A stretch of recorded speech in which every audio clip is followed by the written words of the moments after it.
A day in my life as a full-time mom.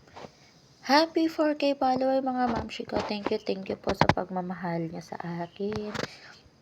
At ngayong araw mga mami ko, ilang araw na tong video na to. At itong mga anak ko nga pala ay tulog pa. Kaya for the hilamos muna ang babaeng iyan at nakapagpuyod na din at sukulay. Siyempre bago natin simulan na panimulan ng ating buhay, ang panibagong araw sa ating buhay, ay kailangan talaga maayos tayo sa ating sarili bago tayo magluto. Nagkilamos na pala ako dyan mga mamshi ko, dahil ako'y mag-i-start na magluto. Pumunta muna ako dito sa gilid para magtuyo ng aking mukha mga mamshi ko. Dahil hindi ko abot yung towel, ayan. Ito na lang damit ko ang pinagtuyo ko. At nag-skincare na ako mga mamshi ko. At sa magtatanong ko ano itong aking ginagamit na skincare, Honey Glow lang yan mga mamshi ko. Nandun lang yan sa TikTok shop ko. Kaya kung gusto nyo yan, check out nyo na mga mamshi ko at murang-mura lamang yan at free shipping pa siya. Dahil nga pala wala akong bulak mga mamshi ko ay wipes na ang aking ginamit at talaga naman.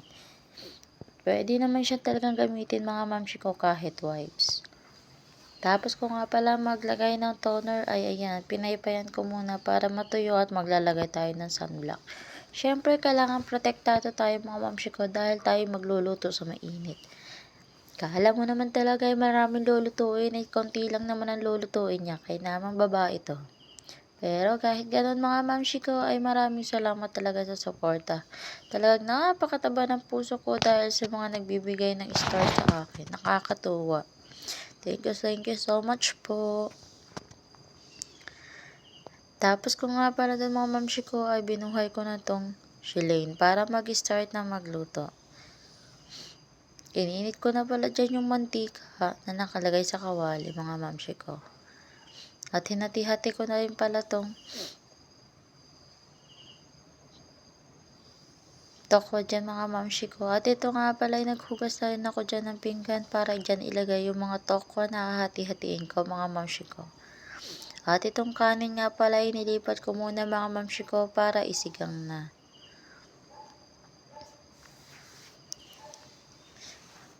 Habang i-edit nga pala ako mga mamshi ko ay talaga naman sumasakit na naman ang tiyan ko at saka sikmura. Ewan ko ba dito kung bakit ganon.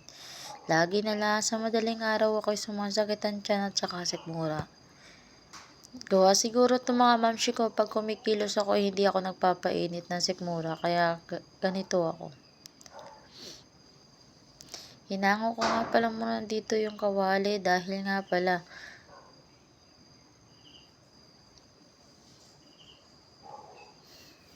ay makamasunog. At tinugasan ko na nga pala dyan yung coffee jelly set ko. Nakita ko lang dito pala sa ilalim. Ito pala yung matagal na akin na kuya hindi pala nakukuha din Kaya kinugasan ko na at itinapon ko na pala talaga yung kahon yan mga mamshi ko. Dahil hindi na talaga pwedeng pakinabangan yung kahon yung coffee jelly set. Nakakalungkot lang talaga at kulang na talaga siya. Pero kahit ganun okay lang yung mga mamshi ko.